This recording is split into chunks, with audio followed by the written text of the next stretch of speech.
What is up, everybody? We are in our 11th week of quarantine here in New York City. My name is John Fredrickson. I'm a photographer here in Brooklyn, and we have now had 11 weeks of zero work. So I'm trying to stay productive and creative here in quarantine. I'm in my photo studio in Brooklyn. Last week, I did a video of some self-portraits here in the studio. You can check out the behind-the-scenes kind of workflow of how I put those portraits together. And this week, we are going to be jumping into my editing workflow to see how I take my photos from the camera all the way to post-production and final file backup and storing at the very end of the process. So if you're interested in how I do my photography editing and how I organize my photos on my hard drives and keep everything backed up for long-term storage and organization, come along for the ride. Let's jump right into it. So here we are on my desktop. I always like to load my photos onto a separate SSD from my main operating system hard drive. So I have a drive that I call working drive, which is a solid state drive. That way, as you're loading files into Lightroom, Lightroom is able to access them as quickly as it needs to without having to compete with the operating system, which is also going to be periodically doing stuff with the hard drive that the operating system is installed on. So we've got Lightroom installed on the main operating system drive, and then we have our photos here loaded onto our working drive. I organize my working drive based on different types of assets that I have. So here is the photo folder. These are all the different subfolders within that. I like to break things out by category. This portrait shoot is going to go into our portraits folder. And I like to start my individual project folders with the date, starting with the year, then the month, and the day. That way they're organized by date, and I don't have to sort through a whole bunch of different folders to be able to find the shoot that I did last week or last month, for example. It's much easier to find things by date in my opinion. So having the name of folders start with the date before you put the actual name of the folder is just a nice little hack that I've been using for a while that really makes it easy to track down your folders and files from different projects. So as we jump into the actual folder for this shoot, you'll notice I have my photos all loaded into a folder called RAW. Now, regardless of whether you're shooting RAW or not, I did this shoot in JPEG. I don't typically shoot RAW here in the studio because when you're shooting with good studio lighting, there's not a huge difference that you're going to notice unless you're really trying to do some kind of shoot with a big dynamic range, or let's say that you're doing something for print that needs to be really, really high resolution, then you really want to go with the max that your camera can produce. In this case, we're just shooting some fun portraits for social media and maybe for some profile picture updates, and just to capture this moment in time with my hair the way that it is, the beard that I had going on last week, just something to look back on what quarantine was like maybe a few years down the road to be able to remember this time period. So regardless of whether you're shooting RAW, I call this folder my RAW folder because that way I know that those are the photos straight out of the camera, completely untouched. That's what we're going to want to be working with as we jump into Lightroom. So what I will do here is I'll grab this folder. This is going to be the folder for the project. I'm going to drag that into Lightroom here in the bottom of my screen. That's going to open up Lightroom, and it's going to open it up with an automatic import dialog asking me to import these photos into my Lightroom catalog. I don't really do anything special with it. I like to make sure that Smart Previews is on. Just helps you, work at a higher speed, especially if you're working with really high-res photos. Smart Previews are smaller photo files that Lightroom builds that enable you to flip through photos quickly without having to deal with the super large actual photos. So here we are in our library module, and the first thing I'm going to do is I'm going to just jump with the first photo right into the develop module. Sometimes I'll start flipping through in the library module and rating photos and making a selection essentially and figuring out which ones I want to keep and which ones I want to work on. But most of the time, I just jump right in with the first photo and I will make the selection as I go. So I'll flip through, I'll do an edit on one photo, I'll go to the next photo, and I'll either choose to skip that photo or edit that photo as well and make a selection on that. One thing that I'd like to point out is that when I'm making my selection, I like to use the ratings like 1, 2, 3, 4, or 5 to differentiate different selections for my photos. I usually start with 1. That's kind of the first pass. That's the first selection. Those are the ones that I'm keeping. I'm going to edit those photos, but they're not maybe the final selection. And then later I can go through and make a further culling of that selection by changing some of them to be a 2 or a 3 star so that then I can just hone down on just those 2 or 3 stars. The reason I use the star system instead of the flagging system is that if you go into your catalog settings, and this is something you have to do every time you create a new catalog. I always have to remember to do this because if you don't do this, this setting is off by default. And the setting is right here in the metadata section, automatically write changes into an XMP. Now, what that does is when you make changes to the file in Lightroom, let's say you change the exposure settings, or you rate the files, any of those changes that you do will get written as an XMP file, which gets saved right next to that photo on your hard drive. And that way, let's say that you take these photos, you move them out of your Lightroom catalog into your backup drive or your archive drive, and then eventually one day down the road, you want to bring those back, you'll still have all of those edits in that XMP file. Whereas if you don't do this, then all of your edits will be lost. They'll only be saved in the actual Lightroom catalog file. And those catalogs just end up getting way too big if you do a lot of photo editing. I am always finding that it's a better process for me to remove things from the Lightroom catalog once I'm done with them. And if I want to look at them later, I'll have the changes written in these XMP files. So make sure that you always have that XMP setting turned on. And ratings, the star ratings like 1, 2, 3, 4, 5, those get saved in the XMP file. If you use the flagging system to pick or reject photos, which is a very common way to do it, you can see here if you do P or tilde to remove the flag. Okay, so tilde, flag is pick or remove flag. I think there's also a rejected setting. Any of those don't get saved in those XMP files for some reason. I don't know why Adobe has set it up that way, but that's just something important to remember. If you want to have your edits saved, make sure you are saving to those XMP files for your catalog settings, and make sure that you use the rating system instead of the flagging system in order to do your selection. So just a little tip on that. That's something I had to learn the hard way over many years of trying to figure out how to use Lightroom, and I'm really happy with how my workflow has evolved to this point. It just works really well. I can go back and pull out old photos from past shoots and still have all of those edits and the selections that I made there. So what I'll do, first things first, we jump into the develop module, hit D to open up the develop module. Here is our raw photo straight out of the camera. It's not a raw photo, it's a JPEG, but it's an unedited photo straight out of the camera. So the first thing that I like to do is to kind of dial in the color. You'll notice that the tones in my face, I've got a little bit of magenta going on here, and there's like a little bit of yellow here. I think overall, I want to go a little bit warmer on this photo, maybe somewhere right about here, just to make it a nice kind of warm feeling. It gets rid of some of that kind of variation in the yellow tones that I notice happening down here around this part of my face, kind of evens out that overall skin tone, but we're still looking a little magenta. So I think I'm going to bring it back into the green, maybe somewhere around like -15. That looks nice. Overall, this is looking maybe just a little bit dark, but before I jump into my exposure, what I like to do is I really like to dial in the tone curve first. And the tone curve is just another way of doing these kind of like highlights, shadows, whites, and blacks. This would be your whites, this would be your blacks, this would be your highlights in this area, this would be your shadows in this area. So you can dial that in with the tone curve a little bit more directly than you can using these sliders here, although it's essentially doing the same thing. But I really like to play with the tone curve. Once you kind of get a good feeling for it, it feels a little bit like you've got a little bit more control over the image doing it that way. So one of the first things I like to do here is to bring the highlights up just a bit, especially when you're working with people. What this does is this tends to wash out a lot of the detail in the skin. Now, it's a certain style. Some people like to see a lot more of that skin detail by bringing down the highlights. I like to see kind of a washed out skin tone. That's just a style that I've kind of developed over the years, and it's something that looks really nice to my eye. Now, because we're starting to lose a little bit of the info in the shadows or the contrast in the shadows, I'll tend to bring the shadows down just a little bit to add some contrast to our image. That looks pretty nice. And then another thing I like to do to give it kind of an older faded film kind of look is to bring up that black point somewhere around 8%. Is really nice. If you dial it in right around there, 8.2%, you can see here the before. And why is it showing my previous edit?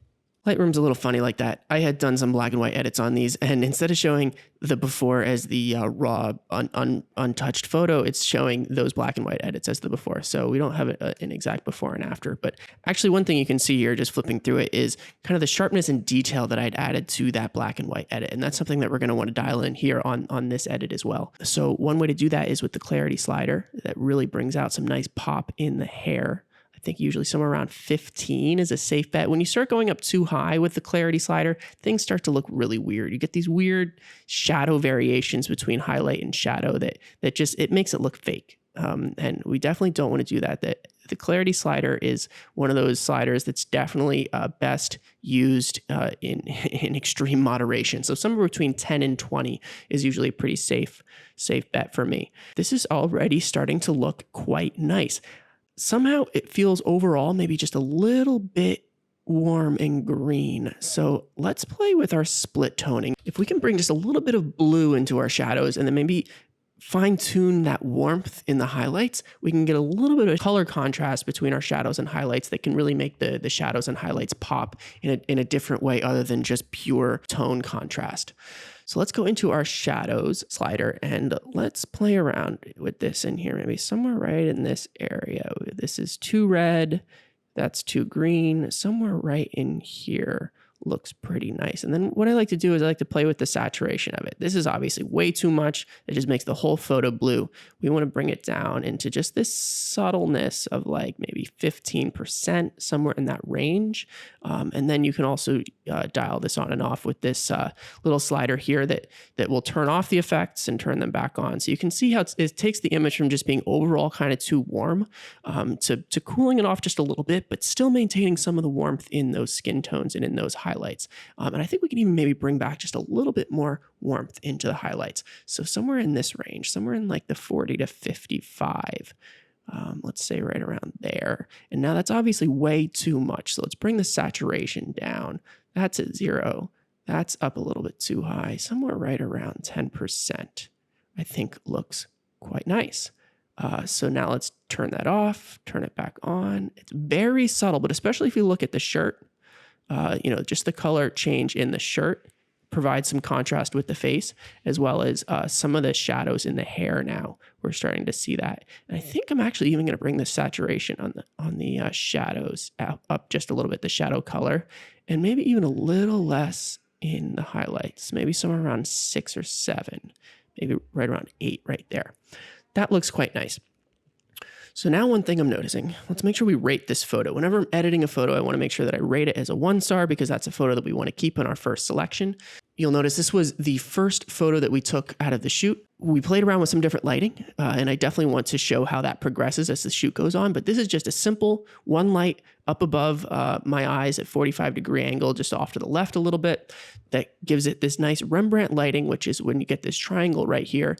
We're getting a pretty dark shadow on this side because we don't have any bounce for our light coming back from the other side. But because the light is up nice and high, we're getting a good definition on the chin, and you're also getting a good amount of light in the hair. But you'll see as we go further into the photo shoot, we added some extra lighting to really make that hair pop, because this photo shoot was all about that quarantine hair and this scruffy beard that I had going on as life has stopped and the barbershops have closed here in New York City. So I'm pretty happy with how this is looking right now. I think maybe we can bring a little bit more sharpening into this. So one thing with sharpening is you can definitely overdo it. If you get up into 100% here, way too much. So somewhere in this like 40 to 50 range is usually pretty nice, I think. And then another thing you definitely like to do with the sharpening is to bring up your masking. Now, what masking does is it essentially says that if you have your masking at 0, it's going to sharpen the whole image. Any part of the image that has detail is going to get sharpened. Now, we don't really want to add sharpening in the skin tone areas.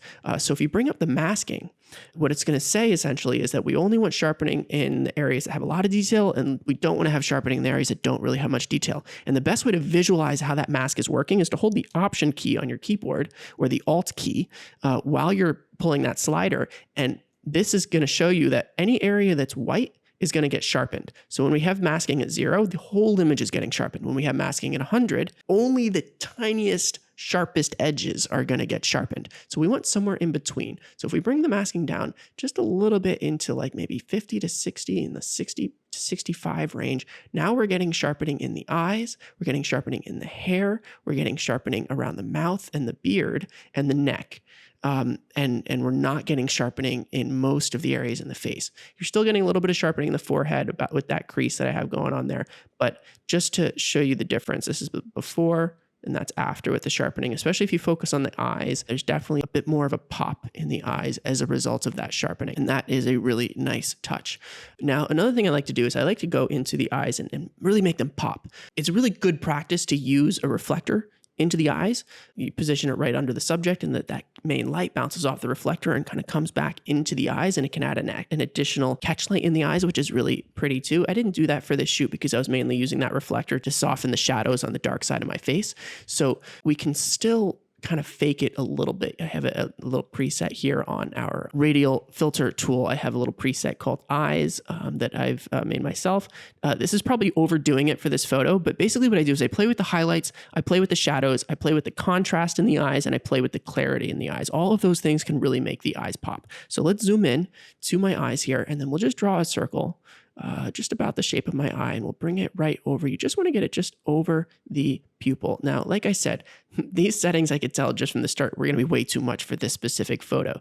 Another thing you really want to make sure that you do is you have this invert checked, because otherwise you're going to apply it to everything except for the area that you selected. I'm not sure why that's the default. It seems to me like this should be the default. So just play with that invert check mark until you get it the way that it's supposed to look. And then definitely play with the feathering. You don't want to have a hard edge. You don't want to have a feather of 0, because then you can really see that style change that you're adding here. Bring the feathering up. 100 is maybe too much. 50 is usually pretty good. I usually have it set right around 50. That gives a nice fall off from where the settings are being applied to the area where they're not, and it's not super obvious that this is something that you have just drawn on the image. Now, we have way too much editing going on with these settings. I'm going to get rid of the shadows completely. We don't really need to bring the shadows up because we have a good amount of highlights in my eyes that are really making the eyes pop. And we're just going to dial these back just a little bit. I think somewhere in like the 25 range. Now, a 25 contrast is great. You'll notice if you go to like a minus 100 contrast on the eyes, you start losing all the detail. You really want to have those lines in there that make the eye really interesting. You really want those to pop. So we usually bring the contrast up around 25 or 50, somewhere in that range. And then the clarity. Clarity is not great in most areas of our face, but in the eyes, clarity can be quite nice. It can add an extra pop, and sometimes you can even add a little bit of sharpening, somewhere in the 30 range, just like that. So if we hit enter twice, now we can see the effect as applied to our eye. You can see the before and after if you open up that radial filter toolbar again, and then you hit this button here, and that allows you to turn it on and off. And sometimes it can be good to kind of zoom out and view it with it off and turn it on. It's really annoying to me that when you're doing this, turning it on and off, it still has that dot over it. And there has to be a way to hide that. I'm not sure what that is, so that should be something that I should look into. But the other way to hide that dot is to just hit enter on your keyboard or turn off the radial filter toolbar. And there you can see it without any dot on the eye. That looks pretty good to me. It's not popping like crazy, like, oh my God, look at the edited eyes on that photo. But it's just enough that it looks like we got some nice light into our eyes just from the natural lighting in the photo. So I think that that's pretty good. So what we're going to do is we're going to copy those settings. If we click on that, we can now have those settings again in here. And now we can just zoom in and we'll draw it on the other eye. Now this eye is the eye that is opposite the light. And when you position the light off center, you end up with one eye a little bit brighter and one eye a little bit darker. So we don't want to overcompensate for that. We don't want to end up going in here and bringing up the shadows a lot on this one to get this eye to match this one. You want to have that natural look of one eye being darker than the other because the light is offset. So we're just going to use the same settings that we had for the other eye. I believe it was 46 contrast. We'll just make that 45. I like nice round whole numbers. 45, 25, 15 clarity, and 30 sharpness. So let's just dial that in here on the other eye as well. 45, 25, 15, and 30 sharpness. And boom.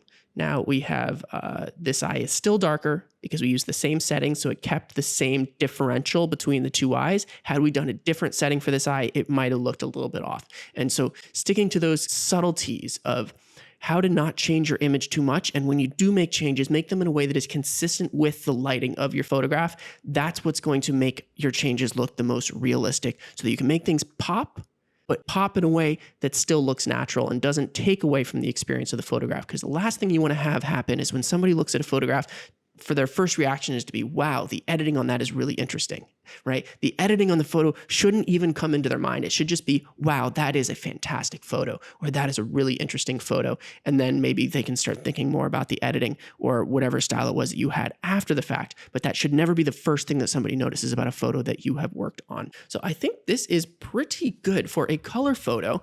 I'm pretty happy with this. The tones are overall fairly muted. We didn't really go and like oversaturate it. That just looks awful right there. Sometimes I actually like to even like desaturate my images by about -15 and then bring up the vibrance, because somehow the vibrance looks a little bit better than the saturation. But in a portrait like this, I don't think we need to do this. Although when I just reset it, I'm starting to feel like I'm maybe a little bit too orange. So one thing we can do is we can either bring down the overall saturation of the image, or we can bring down just the saturation in the skin tone. So if we go down in here into our color selection here, we can go to the orange section. And if we just bring the saturation on the orange down just a little bit, that's too much. Now we start to look super weird and pale with pink lips. That doesn't work, but maybe just like minus 15. Remember, we do things as subtly as possible first, and then, kind of come back to it later and see if maybe it's too much. So I think that this is a pretty good starting point. I always like to do my color edits first. Even if I know that I'm going to be producing something in black and white or publishing something in black and white, I like to dial in a nice color edit, because you never know when somebody's going to come back to you and say, hey, can I get a color version of this photo?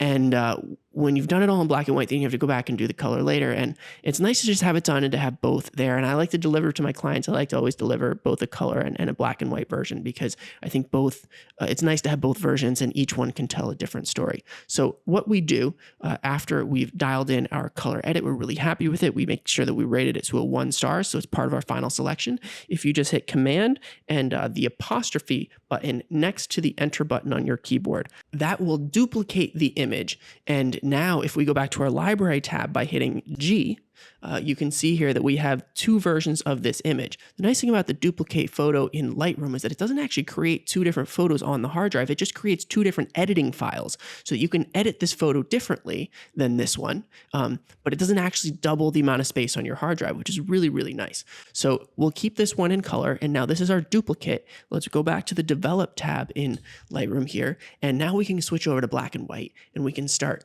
dialing in a really nice black and white edit. I'm actually pretty happy with this. Just switching right away. The first thing I think that I would change on this is I really want to get more darkness in the blacks. So I'm going to bring the blacks down just a bit, just like that, just to get a little bit more contrast. And I think I might bring the exposure up just a little bit overall, so that we get overall a little bit brighter, but a little bit darker in the black. So things have a really nice popping contrast, and it draws your eye right into this part of the face here. This is front and center for the photograph. And then of course, in the later photographs, as we get better lighting on the hair, we'll get a nice transition from right now. All I'm seeing is this face on a neck. That's kind of a bust. It's like a bust on a statue that you might see in a museum. It's a really nice portrait look, but the hair is pretty lost in this photo. So let's start moving on to some photos further into the photo shoot, and we can get a look at how they look. Now, you notice I haven't done any retouching on this photo. There is some obvious retouching that can be done here. When you blow out the skin like we're doing with this tone curve, it diminishes the amount of retouching that you need to do. If we had more detail in the skin tone, by not blowing out that skin tone, you notice so much more detail that kind of distracts from the photo, and you'd really have to go into Photoshop and clean that up. But when you bring up the highlights on the tone curve here, you end up with a lot less work for yourself in post-production, in retouching, which is another reason why I really like this editing style. But of course, it is just a style, and you may have a different style that you prefer. But usually at this point, I would be jumping into Photoshop to do the retouching on this photo. Like this right here, that whitehead we can clean up. Maybe this little dot here from some pimple or something that I had going on. And we can play around. Maybe we want to get rid of these wrinkles in my forehead. Maybe we don't. At some point, the wrinkles become part of someone's character, and you really have to make a stylistic decision of, do I want this person just completely airbrushed out as if they're some 19-year-old with perfect skin, or do I want to embrace some of the features on their face that have been added over the years that actually tell a story of who they are? And I think in this case, we're probably going to keep the wrinkles in my forehead, because I think that that's a part of my identity at this point in my life. I'm 34 years old. I've seen some stuff. I've wrinkled my brow many times, and I don't think it takes away from who I am as a person. And if I remove that, I think it might actually even just look a little funny. It'd be like I got some Botox to my forehead, and that's definitely not part of my brand and who I am. So I like the wrinkles. It also tells a little bit of a story of, when you're kind of raising your brow just a little bit, or you're creasing, your brow like this, something's going on up here. And that's part of the story that you want to tell when you're looking into the camera and you're trying to capture who you are and the way that you want people to see you. So I think that we're going to do very little retouching on this. The neck we could probably clean up. That's not really telling anything other than, my skin is getting old and is starting to get some wrinkles from, scrunching and things like that. It's not really part of an identity. It's not really part of a facial expression. So it tends to, in my opinion, distract from the photo. Everything below the chin, we just want that to be simple. We just want to have that shape here that the light is making with the V-neck shirt and the chin like that. We want that to support the head. We want that to be the neck that the head is sitting on. And I don't think that these wrinkles necessarily add to that. So that might be something that we do in retouching. But we're going to put the retouching off to the end, and we're just going to blast through these edits and basically make our selection and get all of our Lightroom edits done. And then I'll show you how I do my retouching in Photoshop once we get our final selection on that. And another reason not to do it right now is that we don't know if necessarily this photo is going to be part of that final selection. I try not to do too many photos in the final selection if I'm doing retouching, because it just takes too much time per photo. And that's often something I'll charge separately for with a client. So it's nice to just blast through these, get the initial color correction done, get something to deliver to the client, and then figure out which photos you're going to be doing any retouching on at the end. So let's jump to our next photo. I don't even know if I need to retouch this photo because it looks like it's basically the same photo. So maybe we will skip that. What I am going to do though is first I'm going to go back to my color edit, and I'm just going to hit Control C. No, I'm not. I'm going to go into my developer module, and then I'm going to hit Control C. You have to be in the developer module to copy settings from one photo to another. So if you hit Control C, it opens up this copy settings dialog, which essentially enables you to copy whichever parts of these edits that you did to this photo. We definitely want to copy the split toning. We definitely want to copy our color profile, the white balance, all of this stuff. The only thing that you generally don't want to be copying, and it depends on what you're doing. So maybe you've made some crops on that and you don't want to be copying those crops to the next photo. Maybe you do. If you're doing like a product shot and your crop is the same in every photo, you can copy the crop from one photo to the next. In this case, we're not going to do that. Local adjustments, things like brushes, graduated filters, and radial filters. You remember we did some radial filters on the eyes? I'm going to copy those because we can just move them around and get them into the right place for the next photo. And we don't have to start over from scratch for each one. So I'm going to select almost everything here except for crop, and we're going to hit copy. Now that's copied. So then we're going to go on to the next photo. There's nothing about this photo that speaks to me in any different way than the last one. This one right here, super strong. This is okay, whatever. It's almost the same photo. Let's jump into the next one. This is interesting. We're telling a different story here. So let's start with this one. Let's make sure we rate it 1 star. So it's in our first selection. I'm going to hit Command V to paste onto this photo. So now we have all of our settings copied and pasted from the previous one. But you'll notice right here, we have something weird going on right there. And what that is that's the radial filter from the eye edits that we had on the past photo. So we just need to click on that and drag it over to the pupil on this one and make sure we size it to be the appropriate size for that pupil. And here's the other one. We'll copy that over to this and then hit enter, and we will zoom out. And you know what? It looks like too much. So because I'm looking into the light, I'm getting a lot more light into my eyes on this one. So you know what? We might not even need these eye edits, but what we can do here is we can just bring the highlights down. Maybe we'll go to 5. We'll bring it down real low. And rather than just deleting them completely, I'm going to keep them, just bring them way down, because then as I copy and paste this to the next photo, I'll still have them in those copy and paste settings, because the next photo will probably need them more than this one does. Now you'll notice that because I'm looking directly into the light in this one, we get a lot more in-between mid-tone detail on my face that we didn't get in the other one. The other one really had like the highlights and the shadows, and that was it. And the in-between, there wasn't much of that mid-tone in between. This one has a lot more of that mid-tone in between, and that means that we're getting a lot more of the skin detail that is not adding to the photo. It's just kind of distracting from the photo, because if you think about paintings from back in the day, whenever somebody painted their face in a portrait, they didn't paint all these little details, every little pore, every little pimple that might have been popped in the past week, because that wasn't part of the story they were trying to tell. And you could say, oh, they were just airbrushing them, or today we talk about airbrushing. Now, of course, airbrushing is something that can be completely overdone if you're retouching and just get rid of every pore in somebody's face. But there's certain little dots that we, are accentuating because we have so much mid-tone information in this photo that we're definitely going to want to go into Photoshop and retouch those on this one. Little details like this vein right here, something like this. I guess it's a beauty mark, you could call it, or a mole. Something like that you could keep.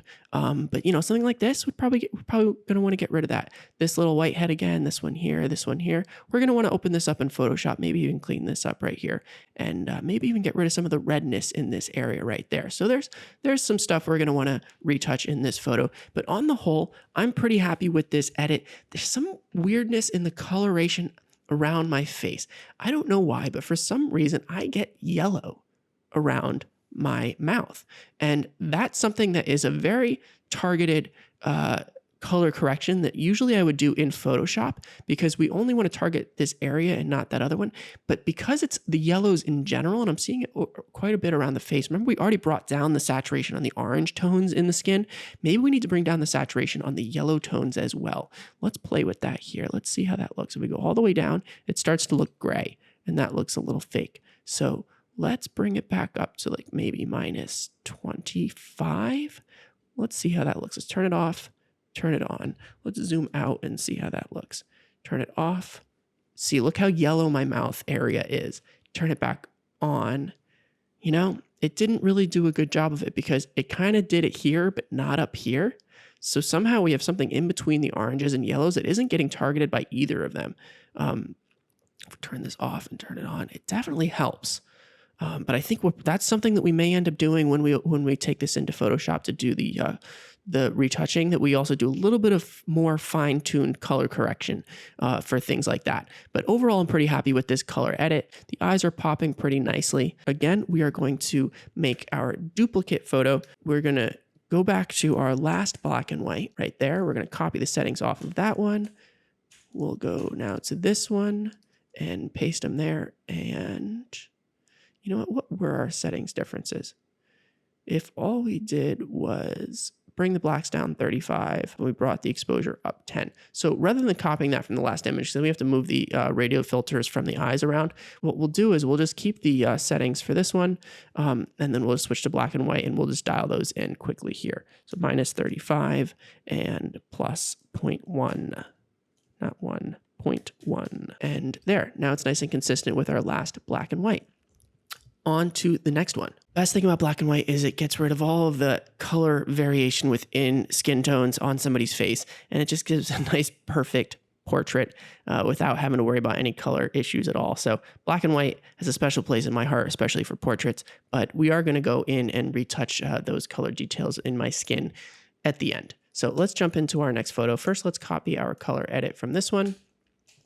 And let's look at our next photo. This looks interesting. We'll include it in the first selection. The nice thing about doing a studio shoot like this where the lighting is consistent all the way across is you don't really need to make a ton of micro adjustments from photo to photo. If this was a photo shoot that I did outside, I would be doing a lot more different adjustments between each photo. You'll notice that this eye is so dark here that even as I bring in these filters for the eye, it's not doing a whole lot. And that's because it's not getting a lot of light into the eye, and you don't want to overcompensate for that. If your eyes are not well lit, you don't want to start bumping the shadows, for example. If you're not able to do it with a subtle change in the highlights, that means that you don't really have highlights in that section of the image. And if you bring the shadows up, it just looks totally fake. So we're going to stay away from that for the most part. We were though at, I think, 25 for the highlights, so we'll bring that up to 25. And there we go. You'll notice it only really worked on the eye on the right and not on the left because there just isn't much highlight information in that eye at all. But that's okay. Let's go back to our fully zoomed out look. I'm pretty happy with that. Let's duplicate this image. First, we rate it 1. Make sure we always do that. And now on this duplicated image, we're going to go black and white. We're going to go up 35 in the blacks. And I think it was minus 35 though. And we're going to go up 0.1 on the exposure, and boom. Awesome. Cool. I'm happy with that. Now we don't need to rate this one because it's a duplicate. It kept the same rating as the original photo. So let's go on to the next one. You know what I'm going to do? Because it's not immediately obvious to me now that I've already done this photo here and I'm on to this photo and they're pretty similar. I think that what I'm going to do is I'm just going to skip this one. It doesn't look different enough. We have 1, 2, 3. They're very different. Now we're going to jump into this one here, which is obviously very different. So let's just skip that last one. There wasn't a whole lot new there to be grabbing. So let's make sure that we move our radial filters for the eye. That looks good. We can delete this one. And there we have it. I'm not going to do crops for this first batch. It's something that you can do if it's really needed. In this case, I'm okay with the way that these are cropped. There's a little bit of extra space on the top of my head and obviously a lot of space on the sides, but let's just get through this first edit. Let's make sure that we select these. Let's get our black and whites done with duplicates, and then we'll start thinking about the cropping and how we want to do that cropping down the road. Often I will make duplicates for different types of crops because it's good to keep the original at a certain size, and then let's say we want a 4x5 vertical crop, I can make a duplicate for that. But just for now, this is how I usually work through these on my workflow. We do think about cropping later. And there we have our black and white. Let's move on to the next photo. Is this any different than our first photo? I think what we've done here is we've actually added a reflector on the opposite side. Is that possible? No, it doesn't really look like it yet. There, maybe? You can see some rim lighting happening. You can see how dark this side of my face is here. I believe in this photo, let's select this one. What we've done is we brought in the reflector to add a little bit of rim lighting on the side of my cheek there to make it kind of separate from the darkness of the background behind me. So let's get our eyes edited correctly. Let's dial these up to like 25, right? Like that. Duplicate that, black and white. That looks great. That's boring. Another similar photo there from before. I'm not sure if we need this, but let's do it anyway. So for first selection, it's okay to kind of over select because you can always, remove from later selections and it gives you kind of a starting point. So when in doubt on the first selection, include a photo. And as you're doing later selections, it's very easy to remove that photo as necessary. It's funny. The longer I work with these images, the more I'm starting to feel like my skin is way oversaturated and way over yellow. I think what we need to do is we bring this temperature back down. No, I don't like that at all. Back down to 0. I think what we need to do is just bring the orange's saturation down more. Not so that I'm dead, but maybe right around 30. That was -15. That's -30. What do we think? Yeah, somehow I'm not sold on the color correction on this. What if we bring the vibrance down? Just a little bit. -10. So we brought the saturation down to -30 on the oranges, and we brought the vibrance down to -10. Do we like that? Yeah, I think that looks pretty nice. And it might just be that our split toning is just up a little bit too high. That's without the split toning at all. No, I like the split toning. Maybe down to like 5 instead of 8. So we really brought it back quite a bit in our oranges and our skin tone and the overall yellows that we have in the image. Let's compare that to a different image. Yeah, I think I like that better. So let's go down to -30 for this image. Let's bring this down to 5.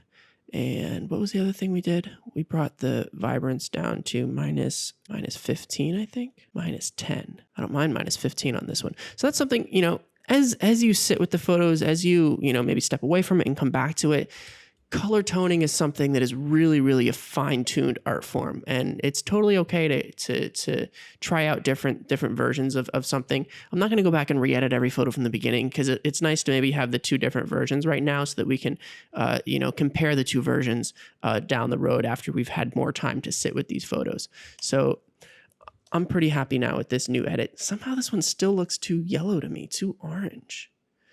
Maybe if we just bring up the saturation in the shadow split tone. It's like 35, 30. That's interesting. That's with no split toning. That's with the split toning. The split toning definitely really helps. Still somehow feels too warm overall, but that feels too cool. What if we just went down to like +5 on the temperature? Yeah, maybe that's better. And maybe this photo, because, I'm facing the light more directly, we're getting more light on my skin. There's more overall lit areas and there's more mid-tone lighting. Maybe this one just needs to be a little bit cooler than the rest. So that's something just to play around with. I'm pretty happy with how this is at this point. Make sure that's rated 1 star. Let's duplicate it and let's do our black and white edit. Beautiful. On to the next one. Okay. Interesting enough. Paste onto that. Ooh, look how orange it is. So somehow, because I've softened up the shadows on this side, now we have more light on my face. We have more of this mid-tone area. There's less of that dark shadow going on. It just overall feels too yellow to me. So let's get rid of that, copy and paste, and let's copy and paste from this one. This, it's funny coming back to it now after going away for 2 seconds. Now this looks too gray to me. My skin is too gray. I look dead. So let's bring this back to -15 and maybe even, no, that looks pretty good. That looks pretty good. So we'll just go to -15. So we'll copy and paste this one onto our next one and paste. Got to get those eyes fixed.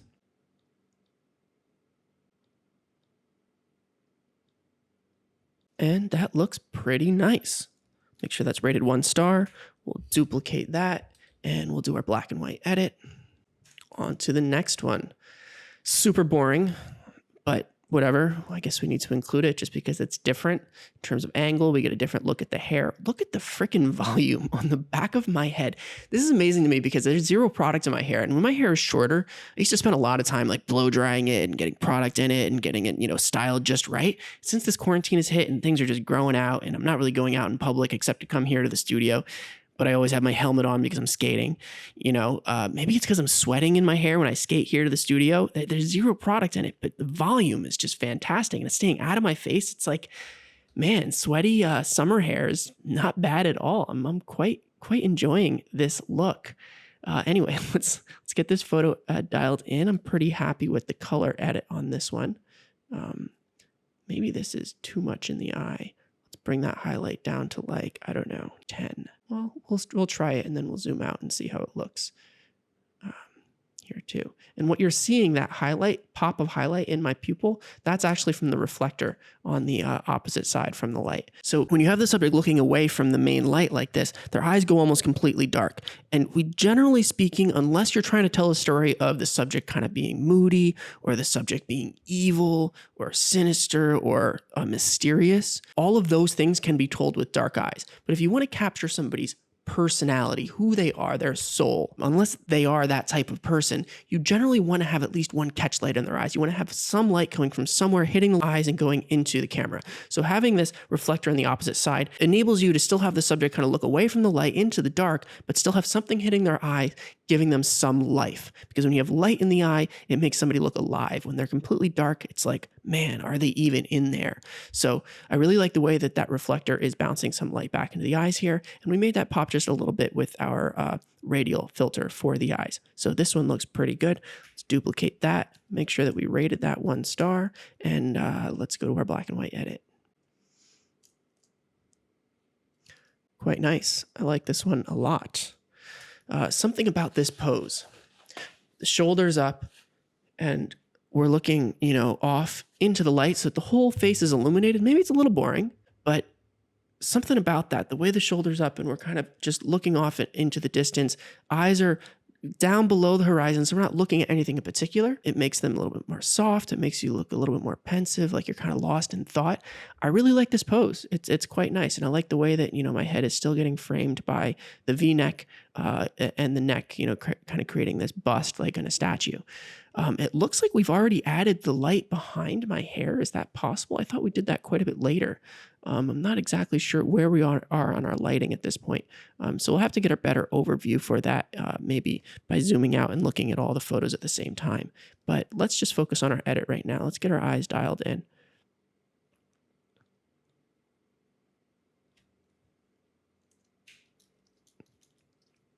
That looks quite nice. Maybe this one's a little bright. What do you guys think? Bring that one down just a tad. So let's go maybe like 18. Let's go to 15. That looks just a little bit more natural. Awesome. Look at the detail we're getting in the hair here. I'm not seeing a full rim lighting effect though. It's interesting. I see just a little bit right here. I'm trying to figure out where that's coming from in terms of lighting, because I do remember we added a light behind me at the end, but that should have created a full rim lighting all the way around my head. So we'll see if we get to that, if we get there. This is a fun photo. Let's definitely use this one. We'll give that a 1 star. Did we do the black and white edit on this? We did not. Let's make sure we do our black and white edits. Very nice. Okay, on to this one. Make sure it's 1 star. Let's get our eyes dialed in.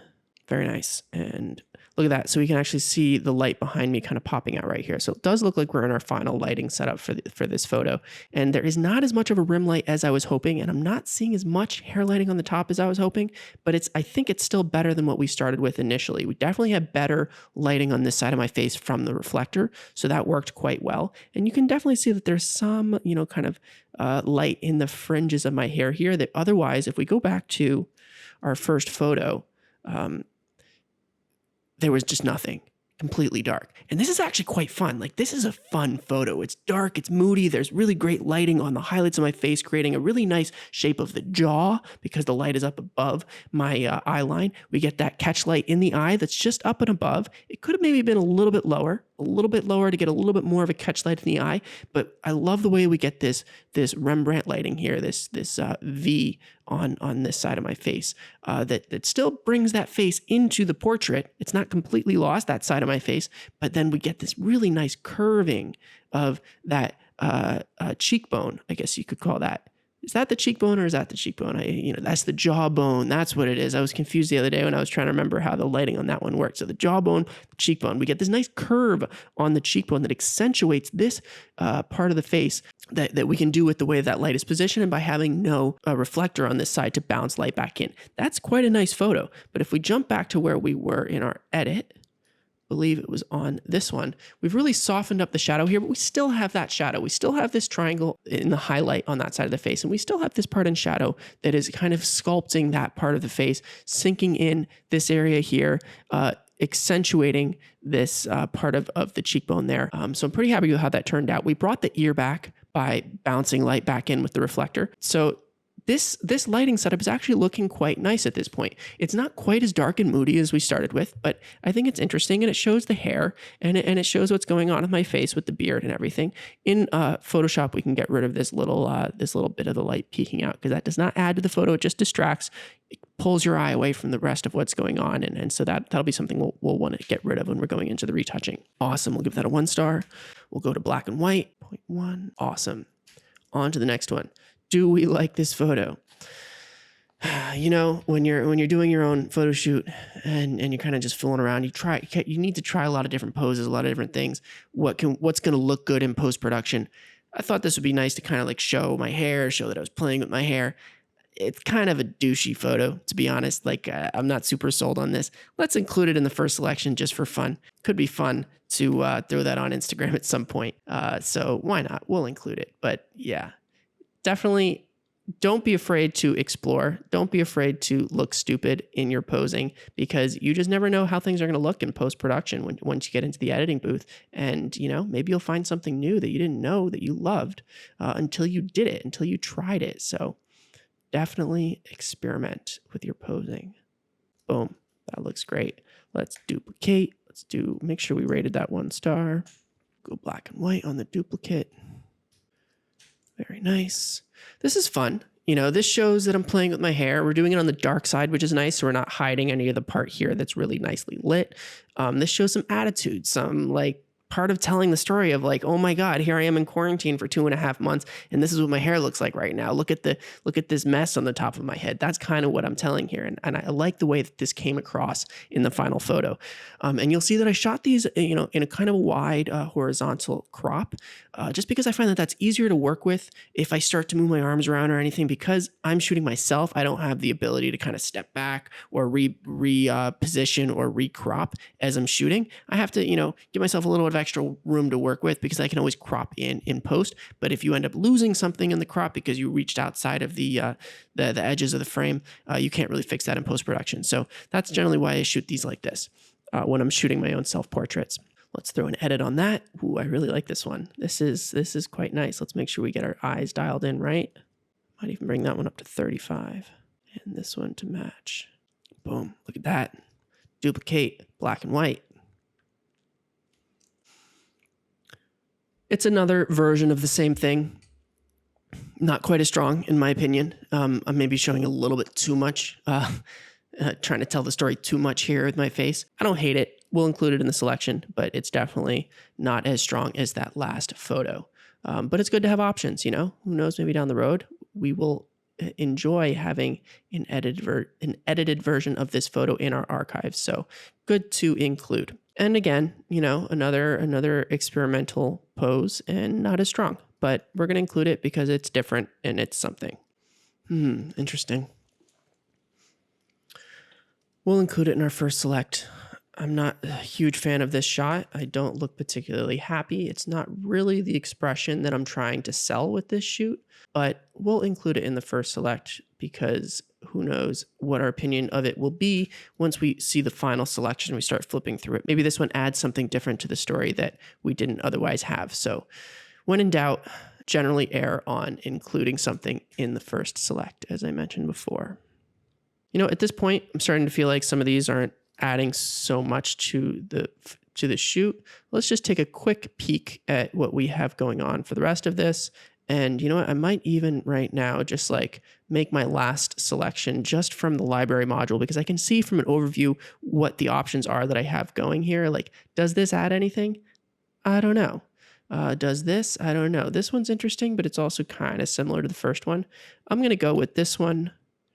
That one is really fun. I like what's going on with my hair here. You know, kind of different. Kind of different. Why is my view not seeing any of my details? There we go. All right, that one's interesting. Those 4, why not? We'll include those. Oh, weird. For some reason, I had started with everything already being 1-starred. I don't know how that happened. Let's make that a 0. That's a 0. That's a 0. And let's make the rest of them 0. And now we're going to go in and say, there's a 1-star, 1-star. Why not? Is this any different from this? Yeah, I guess those two are different. So you'll see what I did here is I just clicked on the XY down here, and now I can flip through and compare this photo to the other ones. It's interesting. We'll keep it. We'll get out of that view, and so we'll 1-star that. And then this is interesting. That's interesting.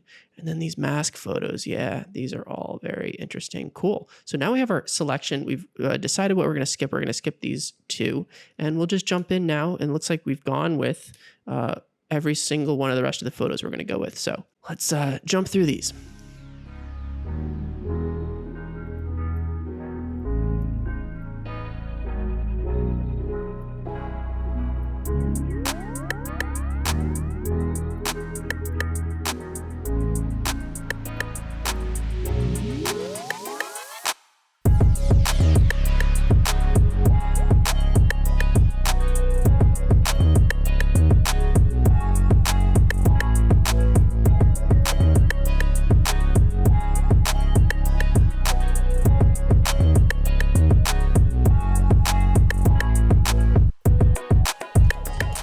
And boom, there you have it. This is our final photo for this edit.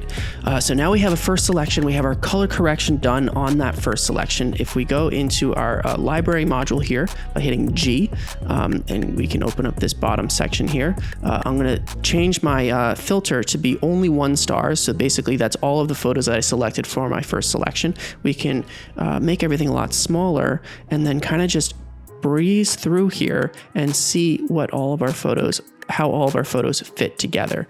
You know, let's make these a little bit bigger. That's a nice side by side, so we can kind of see 4 up at a time. And so remember, as we progressed through our edit, we ended up desaturating the skin just a little bit. And I think even just glancing at these first ones that we didn't go back and fix those edits for, I think that later edit is maybe a little bit more effective. Like this here, the skin isn't popping out to me too much in these, although this one looks a little bit too orange even still. So just looking, it's nice to kind of scroll through when you're done and see if anything stands out to you as like not fitting in with the style of the rest of the photos, you know, not really fitting in with the edits that you're doing. And definitely this is too much a saturation in the skin. So let's figure out what we did here. Go back into edit this one. I think what we did was we went -10 on the vibrance and -15 on the saturation in the oranges. So if we go back to that first image, let's try that on that image and see if that looks better. So -10 on vibrance and -15 on the orange. Is that all we had? I thought we went more. Oh, you know what it was? Probably in the split toning. That's what it was. We ended up with more blue in the split toning. So let's go back to one of these later edits and let's look at the split toning. So we went up to +30 and +5 on the highlights. 30 in the saturation on the shadows and 5 in the saturation on the highlights. Let's go back to that first image. Here we go down to 5 from 8, and here we go from 20 to 30, bringing more blue into the shadows of this portrait to have a little bit more of that color contrast between the nice warm tones of the highlights and slightly cooler tones in the shadows. This blue and yellow, or I believe they call it teal and orange, is very, very popular, especially in color grading for film, because the oranges is where our skin tones generally tend to lie. And when you want to create contrast and color so that you have contrast in the shadows between the shadows and the highlights, if you bring in some of a contrasting color, and the opposite of orange would be blue, it enables you to create some of that contrast. So it's very, very common to see that in film, especially. We don't want to overdo it here because we don't want to end up with something that's like, this looks like it came out of a movie. We want this to be like, you know, a portrait that the first thing you look at it is you see the person. You don't see some crazy color scheme that is thrown in there with, you know, an editor who didn't, you know, pull back just enough. So nice thing to do with color correction is to step away from it, maybe sleep on it for 24 hours and come back and look at it again the next day.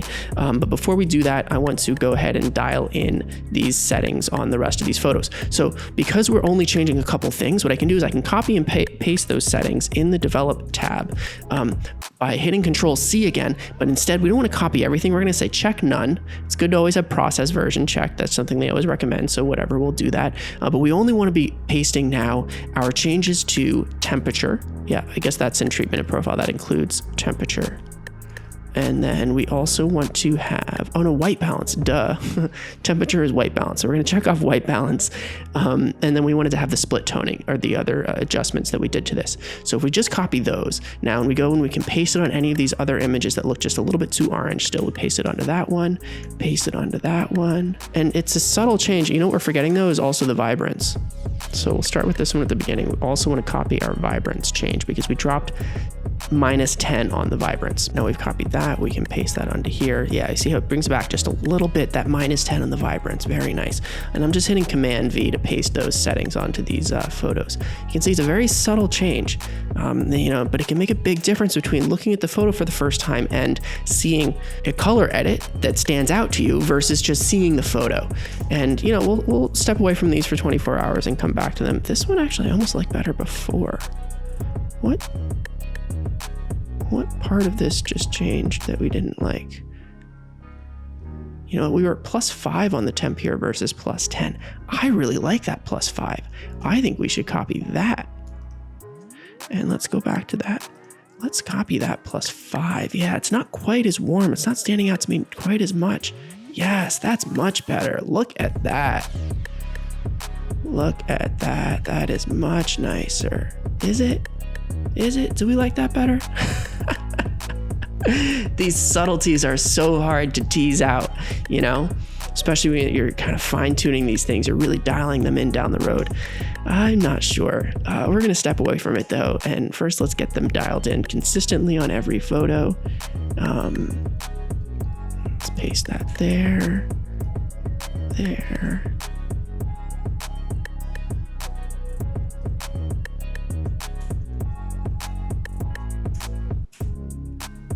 So I think these now already have all of it. So let's go back to our library tab and let's just do a quick scroll through. So sometimes it doesn't update right away. You notice there was still that previous orange edit there, but now it's updated and these look much better, much more refined.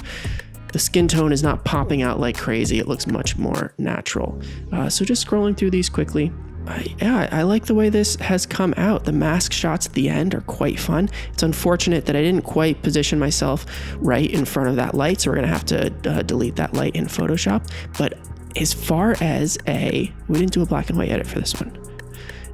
As far as a, you know, overall color correction edit, I'm pretty happy with how this turned out. So this is basically the first stage of editing that happens in every project. What I will do now at this point is I will export these as web-sized photos and I'll upload them to my website to send to the client so that they can review them, they can pick their selection from it, and they can let me know which ones they want for the final delivery and which ones they're going to need retouching for. We're not going to do that today just because that's not something I need to do for this project, obviously. So I think what I'm going to do is I'm going to wrap this video for today because we're already getting over an hour, I think, at this point. And I'm going to get this one edited, get this put out so that you guys can see this today. And then tomorrow I'm going to jump into the final selection and the retouching. So I'll show you how I make my final selection, how I decide which ones I want to really have for posting on social media, for maybe using as a profile image somewhere, maybe throwing some of these on my website. I'm not quite sure yet what I'm going to be doing with these, but we definitely want to have some to tell the story of, look at my hair in quarantine. It is a fun moment in time to capture. So Tomorrow, I will jump into that final selection, and then I'll show you how I do my retouching in Photoshop as well, and then the final saving of the images and the archiving of the images on my backup hard drives. So appreciate you sitting through this up until this point in the video. Please let me know if you found any of this interesting or useful, or is there anything that you would do differently? How do you do your photography post-production workflow? Everybody kind of figures out their own way to use these software. There's so many different little tips and tricks that you can implement into your workflows. So I'm just trying to show you here how I generally approach every photo shoot. And if you have other ideas about how you go out doing this, I'd love to hear from you.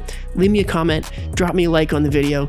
If you're interested in seeing more videos of this sort from my studio here in Brooklyn in quarantine, and then hopefully again after quarantine is over, we'll get back out into the real world and do real client work.